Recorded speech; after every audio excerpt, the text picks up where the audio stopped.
Today we'll discuss the Creative Thinking book by Lucille Cedercrans, which is about spiritual development. Creative thinking and spiritual development.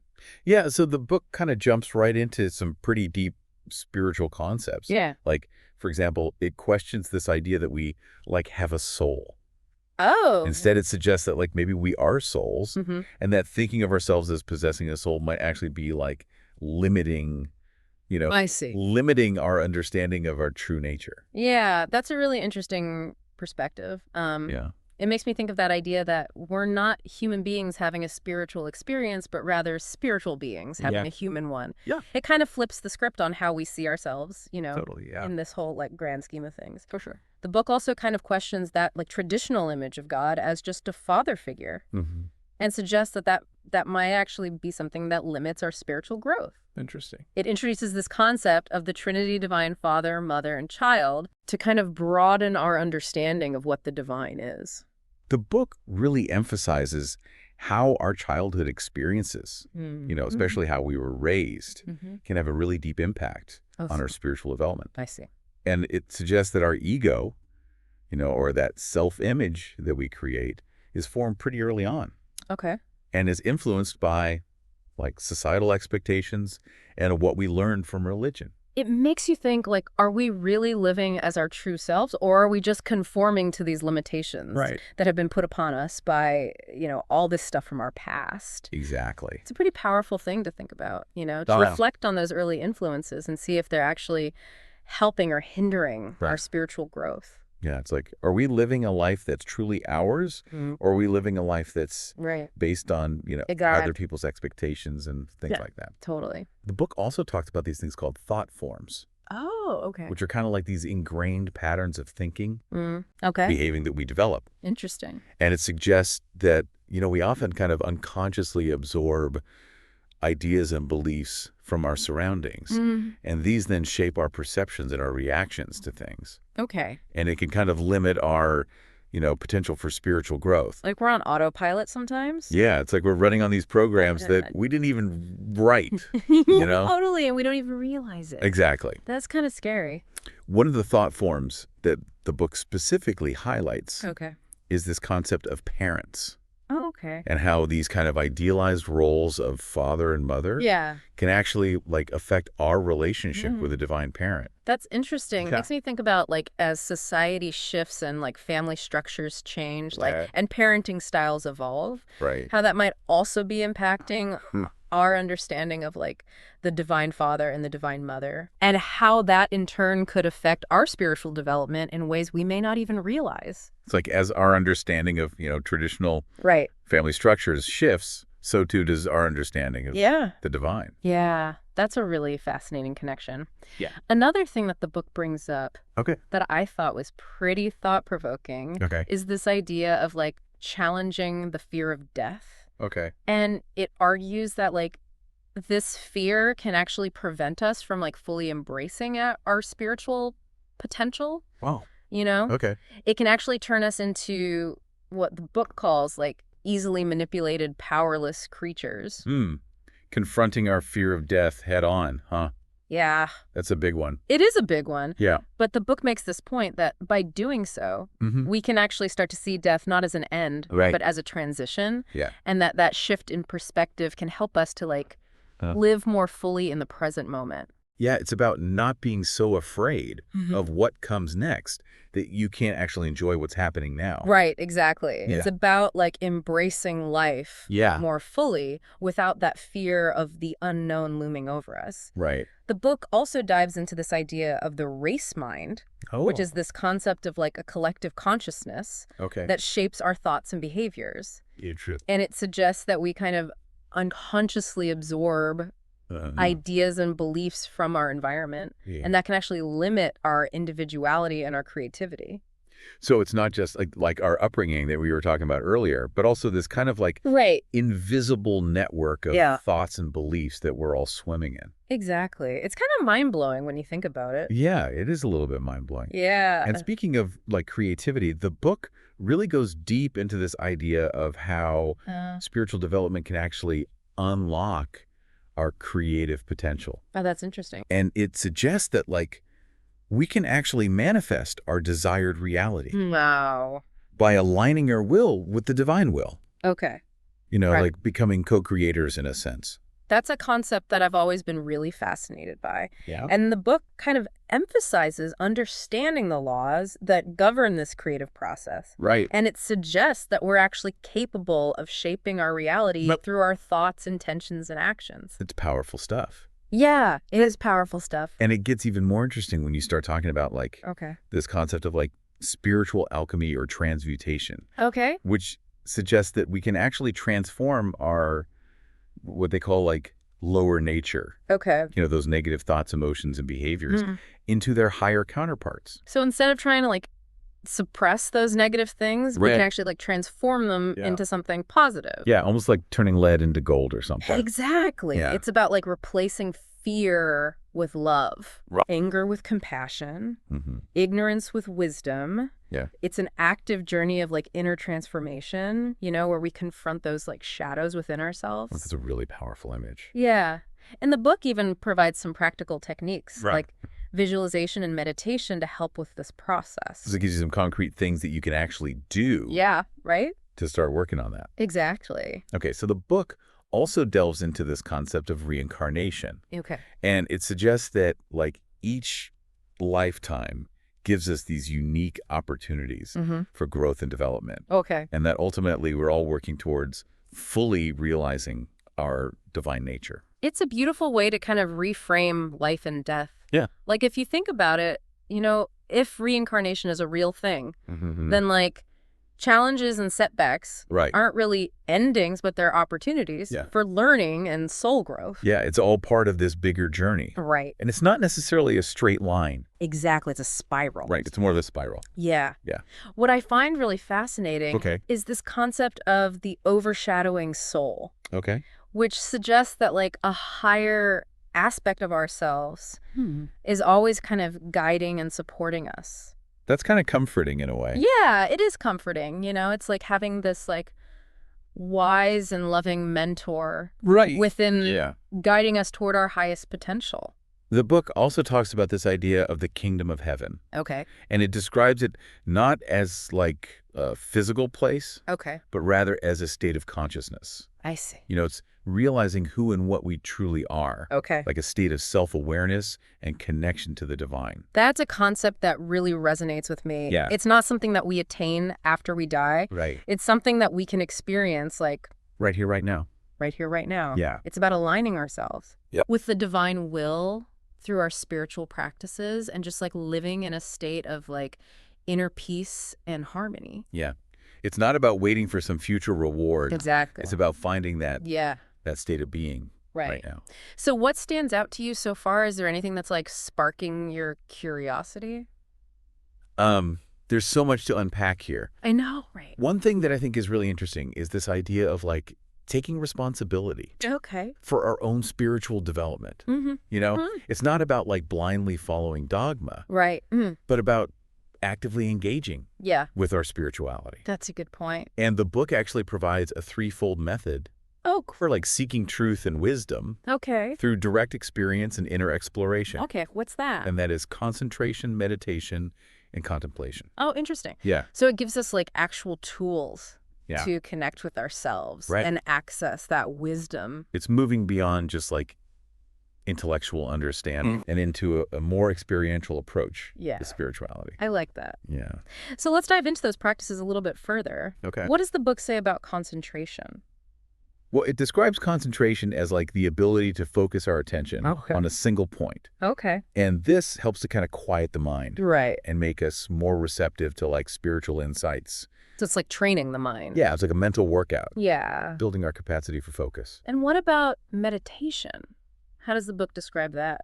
Meditation is described as like a deeper state of concentration Oh, okay. where we kind of move beyond just like the surface level of the mind Uh-huh. and connects with our inner being. So meditation takes concentration to the next level. Right. It allows us to access a deeper level of awareness. It's about quieting that mental chatter Right. and like tapping into that stillness within. And then contemplation, where does that fit in? Contemplation is kind of like the last piece of the puzzle. It's a state of deep reflection Okay. where we kind of take the insights that we've gained through meditation and integrate them into our understanding of ourselves and the world around us. So it's about like taking those inner revelations and making them like practical, applicable to our lives. It's about bridging that gap between our inner world Right. and our outer world, you know? Living in alignment with our deepest truths. And the book also discusses this concept of the ego image, Okay. which is essentially that self-image that we create based on our experiences and beliefs. Okay. And it suggests that this ego image can actually become a barrier I see. to spiritual growth if we cling to it too tightly. Yeah. Or if it's based on, limiting beliefs about ourselves. So it's not about getting rid of the ego altogether. Right. It's about recognizing when it's holding us back. Our full potential. Yeah. The book encourages us to kind of examine our ego image and to challenge any negative or limiting beliefs that might be keeping us from fully embracing our spiritual nature. It's a reminder that we're not defined by our past experiences. Right. Or by those labels that other people might put on us. Exactly. We have the power to choose how we see ourselves. Right. And to create a self-image that reflects our true nature. That's empowering. Yeah. It's like that saying, you are not your thoughts. Right. Exactly. It's about recognizing that we are more than our thoughts, our emotions, our experiences. Or these spiritual beings. Yeah. With infinite potential. I like that. Yeah. The book also explores this really interesting idea of how the trauma of childbirth might actually have a lasting impact on our subconscious mind. Okay. It suggests that this trauma kind of shapes our early development and could potentially influence our spiritual beliefs. It makes you really rethink those early years, doesn't it? It does. Like, how much do we really remember and how much is shaping us that we don't even realize? The book also cautions against just assuming that, like, infants are insensitive to their surroundings. Right. It emphasizes that their early experiences, even from the moment they're born, can have these profound impacts on their emotional and spiritual development. So we're not just these blank slates when we're born. Right. We come into this world already carrying certain imprints with us. It certainly seems that way. Yeah. The book challenges us to be more mindful of like the environments that we create for infants. And to recognize the importance of providing them with love, security, and a sense of connection right from the start. Right from the beginning. You know? Yeah, that's powerful. It is powerful. It's almost like we have a responsibility to set them up for success. Exactly. In a spiritual sense. From the very beginning. Yeah, from the very beginning. Wow. That's pretty profound. It is profound. Makes you wonder, how much of our like adult perceptions are actually influenced by those early experiences, especially the ones we don't even remember? Yeah, it's like this hidden layer of programming that's running in the background. Exactly. The book also dives into the influence of both religion and science on our spiritual development. Interesting. And it suggests that like both can actually sometimes contribute to this sense of guilt and separation from the divine. Okay. How? Well, for example, the book highlights how, like, some religious doctrines can instill this belief in original sin, making us feel inherently flawed or unworthy. Oh, okay. I see. And then on the other hand, like some scientific perspectives can kind of lean towards this purely materialistic view of the world, denying the existence of a soul altogether. So it's like we're either inherently bad Right. Or we're just a bunch of atoms bouncing around. Neither view is particularly uplifting. No, not really. But it's a good reminder that we don't have to accept those beliefs. Right. We can question them. We can seek out teachings that resonate with our hearts. Teachings that affirm our inherent goodness. Right. And our connection to something greater. Exactly. I like that. It's about finding a path that feels empowering and authentic. Right. Rather than one that makes us feel small or disconnected. Totally. The book also tackles this idea of reincarnation. Okay. But specifically within like the context of Western thought. Okay. It's not presented as like dogma, right, but more as a framework for understanding the soul's journey Okay. and the purpose of like multiple lives. Even if we're not sure about like whether or not we believe in reincarnation, Right. it's still fascinating to like consider the possibilities. Like, Totally. what if our current challenges are actually Yeah. opportunities for growth Right. and learning that are playing out over, Yeah. multiple lifetimes? It definitely provides a different lens Yeah, for looking at things. it does. The book suggests that like this perspective Okay. can offer comfort and hope, Yeah. especially when we're facing adversity. Yeah, when things are tough. Yeah. It's nice to think that like Right. it's not the end of the story. Right. Our setbacks and failures aren't like Right. the Well, end. they're just stepping stones on Yeah. this larger path. Speaking of this larger path, the book also delves into this concept of spiritual hunger. Oh, okay. And it suggests that like this is a universal longing within humanity to connect with something greater than ourselves. I can see that. Like Yeah. we're all searching for something, Right. whether we realize it or not. And this hunger, Yeah. this longing. This is what drives us to seek meaning and purpose and Right. connection, whether it's through religion, spirituality, or even our relationships. Yeah. It's a yearning for wholeness, Yeah. for something Yeah. beyond just the material world. It's like there's this empty space inside us, Yeah. and we're trying to fill it. Right. And instead of ignoring or suppressing that hunger, Uh-huh. the book encourages us to explore it. I like that. Yeah. Explore it with curiosity and openness. Exactly. Yeah. See where it leads. See where it leads. Yeah. The book also touches upon this idea of the family ego image, Okay. which are those beliefs and patterns of behavior that are Mhm. passed down through generations. Okay. So like family patterns. Yeah, family patterns. Yeah. And it suggests that this family ego image can unconsciously influence Okay. our thoughts, emotions, and actions. Interesting. So even our family history Right. can shape our spiritual development. Yeah, it's fascinating. It is fascinating. The book encourages us to explore our family's history, Okay. to try to identify any negative or limiting beliefs Ah, that might be influencing us, Yeah. even if we're not consciously aware of them. it's like we're carrying this unseen baggage Right. from our ancestors. Yeah. And the book invites us to like break free Okay. from any unhealthy patterns Uh-huh. that we might have inherited Right. and to create a new, Okay. more empowering story for ourselves. So it's about like reclaiming our power Right. and choosing the path that aligns with our true selves. Yeah. Not just blindly following the footsteps of those who came before. Exactly. And in this process of like rewriting our stories, Okay. the book highlights the importance of recognizing and honoring Okay. the spirit of truth within us. What is that? It describes it as like this constant presence Okay. that's guiding us toward our highest good. That was like our own internal compass. Yeah, exactly. Like always pointing us in the right direction. I like that. Yeah. That's a good image. The book encourages us to nurture a relationship Okay. with this inner guide. And trust its wisdom. Right.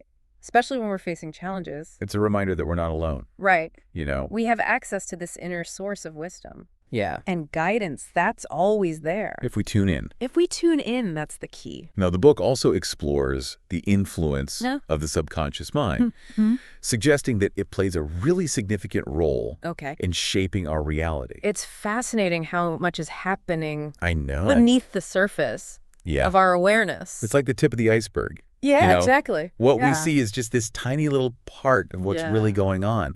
The book highlights how like past experiences, especially from childhood, Right. can get embedded in our subconscious. Mm-hmm.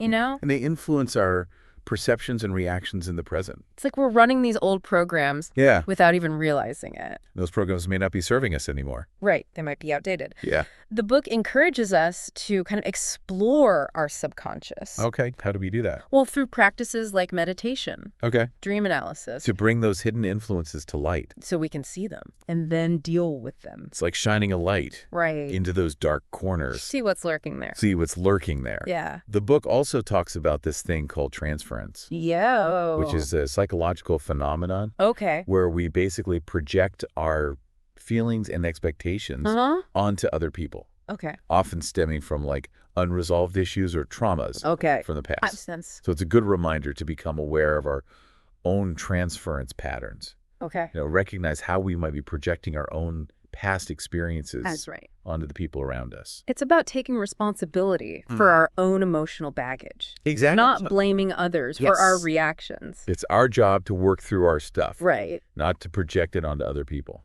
I like that. And speaking of emotional baggage, Okay. the book explores the impact of guilt Mm-hmm. on our spiritual development Takes sense. and suggests that guilt can be a really heavy burden. That prevents us from embracing our full potential. I can see that. Yeah.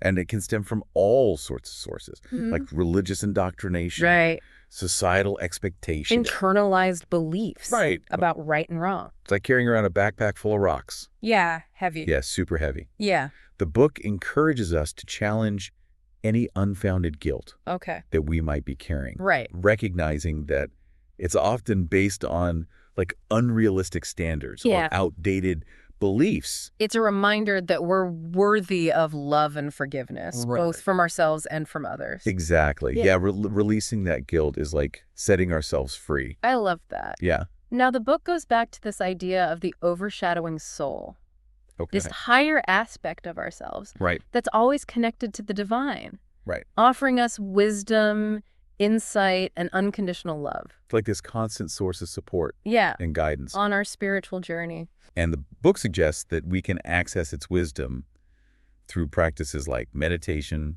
prayer, and contemplation, So it's about deepening our connection Yeah. to that inner guide. and trusting its support. What I find really intriguing is this idea that we can actually learn to control Okay. our thoughts and emotions Mhm. through spiritual practice. So we're not just at the mercy of that. Right. We can actually like, We have some agency. Yeah. We have some control. the book suggests that our minds Yeah. are incredibly powerful tools. That can either create harmony or chaos Right. in our lives. It's about recognizing that we have a choice Right. and how we respond to our thoughts and emotions. That's a powerful realization. It is powerful. The book encourages us to become more aware of our thought patterns Okay. and to choose thoughts that are aligned with love, peace, and joy. So it's like we're training our minds. Right. Just like we would train our bodies at the gym. Exactly. Mental fitness. Yeah, mental fitness. The book also emphasizes the importance of learning to manage our emotions effectively. Okay. You know, recognizing that they can either empower us Mm-hmm. or sabotage us Right. on our spiritual journey. So it's not about suppressing emotions, Right. but about choosing how we respond to them. Finding that balance between like honoring our emotions Yeah. and not letting them run the show. The book suggests that like the process of spiritual growth Mhm. involves transforming our lower nature Okay. into its higher counterpart. Almost like an alchemical process. Yeah. Refining our raw materials Yes. into something more precious. This involves transforming those negative emotions Mm. like fear, anger, and resentment. Into positive qualities like love, compassion, and forgiveness. It's a journey. It is a journey. It's not like a one-time thing. It's a gradual process. Yeah. It unfolds as we become more self-aware. Right. And align ourselves with the divine will. It's an invitation to embrace our full humanity, Right. you know? The good, the bad, and the ugly. Yeah. It's all part of it. All those parts have a role to play They do. in our evolution. Now, the book also explores this idea Okay. that we're all connected to this universal source Okay. of energy and intelligence. Whether we call it God, spirit, or the divine mind, Right. this source is always present, Yeah. offering us like this wellspring of wisdom, creativity, and love. And we can tap into it Right. through spiritual practices like meditation, prayer, and contemplation. It's about recognizing that we're not separate from this source, Right. but rather expressions of it. We're all connected. Yeah, we're all connected. Yeah. Now, the book comes back to this idea of the kingdom of heaven, Okay. but it describes it not as a physical place, Okay. but as a state of consciousness. I see. It's a state of inner peace, harmony, and connection to the divine And it's available to us in the present moment, right here. right now, Yeah. right here, right now. It's not something we have to wait for. It's something we can cultivate Exactly. in this moment. This reminds me of another point the book makes Okay. about the importance of service to others Okay. as a path to spiritual growth. That's interesting. Yeah. It suggests that, like, by focusing on the needs of others, Mm-hmm. we can kind of transcend those limitations of our ego I see. and connect with a deeper sense of purpose. So it's about shifting our focus Right. from ourselves Yeah. to something bigger. And the service can take so many forms. Right. You know, from simple acts of kindness Yeah. to dedicating our lives to a cause Exactly. that aligns with our values. It's about finding ways to use our unique gifts Right. and talents, To make a positive impact on the world. however big or small. Now, building on this idea of interconnectedness, Okay. the book also explores how, Uh-huh. we are all part of this web of life, Yeah. and that our actions Uh-huh. have an impact on the collective consciousness of humanity. It's like we're all drops in the same ocean. Exactly. And our thoughts, emotions, and actions Right. create these ripples. That extend beyond ourselves. Right. It's a powerful reminder that we have a responsibility to contribute to the creation Yeah. of a more loving, harmonious, An enlightened world. we're not isolated individuals. Right. All part of this Vast, interconnected. web of life. Yeah. Makes you think about the impact of our choices, right? Like if we're all energetically connected, Yeah. even our smallest actions could be contributing to Right. the overall, vibration of the world. It's both empowering and humbling, isn't it? Yeah, it is. We have this power to make a difference, both positive and negative. For sure. And speaking of transforming energy, Mm. the book kind of revisits this idea of spiritual alchemy, Oh, suggesting that it's this process of transmuting our lower nature right. into something higher. Okay. It's about taking those negative emotions like fear, anger, and resentment. And transforming them into love, compassion, and forgiveness. So instead of suppressing or denying Right. those shadow parts of ourselves, Yeah. we can actually use them as fuel for growth. Exactly. It's an active journey of inner transformation, Okay. where we actually engage with those shadow parts and work towards aligning our thoughts, emotions, and actions with a higher purpose. The book also mentions the overshadowing soul again, Oh, right. reminding us that we have access to this higher aspect of ourselves, Yeah. the source of wisdom, guidance, and unconditional love. Like a personal spiritual guide. Yeah. Always there to support us. And the book encourages us to connect with it through practices like meditation, prayer, and contemplation. It's a good reminder that we're not alone on this journey. We're not alone. We've got backup. We do. Yeah. Now, the book also goes into this fascinating concept of mental polarization, Okay. where our minds actually become aligned with the divine will. So moving beyond the limitations of ego-driven thoughts and emotions. Yeah. Connecting with a higher level of consciousness. Exactly. The book describes this mental polarization Okay. as a process that unfolds through dedicated spiritual practice, self-awareness, and the cultivation of positive qualities like love, compassion, and wisdom. So it's a state of being where our thoughts and actions are guided Right.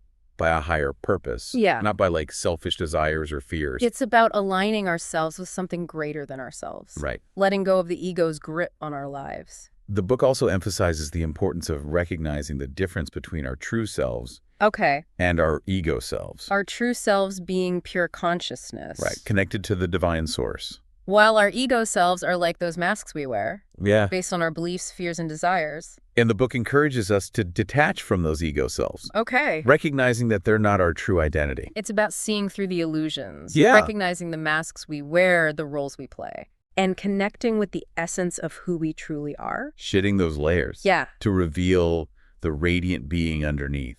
Now, the book comes back to this idea of manifestation, Okay. this time focusing on how we can actually use our minds. To shape our reality. Yeah. And attract what we desire. So it's not just about wishing for things. Right. It's about actually harnessing the power Right. of our thoughts and intentions. To bring them into being. The book emphasizes that our thoughts are actually powerful creative forces. Wow. And we have way more control over our experiences Okay. than we realize. That we often give ourselves credit for. Right, exactly. It's about becoming conscious creators of our own lives, Yeah. rather than passive recipients of fate. So we're not just along for the ride. Right, we're in the driver's seat. Yeah. We can choose our destination. The book outlines a process for manifestation Okay. that involves setting clear intentions, Okay. focusing our thoughts. And aligning our actions with our goals. So it's not just about daydreaming. Right. It's about taking concrete steps. It's about bridging that gap Right. between our inner world Yeah. and our outer world. Aligning our thoughts, feelings, and actions to manifest our desires. The book also emphasizes the importance of belief in this process. Like, we have to actually believe. Yeah. that it's possible. It's about trusting that what we desire Yeah. is actually possible. Yeah. That we have the power to create it. Doubt and negativity can really sabotage our efforts. Right. If we don't believe it's going to happen, Right. it probably won't. So the book encourages us to cultivate belief by focusing on past successes Okay. and affirming our ability to achieve our goals. It's like reminding ourselves Right. of what we're capable of, Recognizing our own power and potential. believing in ourselves and the magic of the universe. Yeah, exactly. I like that. So that's our deep dive into the creative thinking book by Lucille Cedercrans. This has been a really thought-provoking conversation. It has. I feel like I have a lot to think about and a lot to explore. Me too. There's so much depth to these ideas. Yeah, and I think what really resonates with me is this idea that we have the power to shape our reality Absolutely. through our thoughts, beliefs, and actions. It's an empowering message. It is empowering. And I think it's a reminder that we're not just victims of circumstance. Right. You know, we have agency. We have the ability to create the life that we want And the world that we and the world that we want. Yeah. So I encourage everyone listening to really take these ideas to heart Yeah, dive deeper. and see how you can apply them Explore to your own lives. And remember, you are a powerful creator. You are a powerful creator You have the ability to manifest your dreams. and to make a positive impact on the world. So go out there and create something amazing. Yes, create something amazing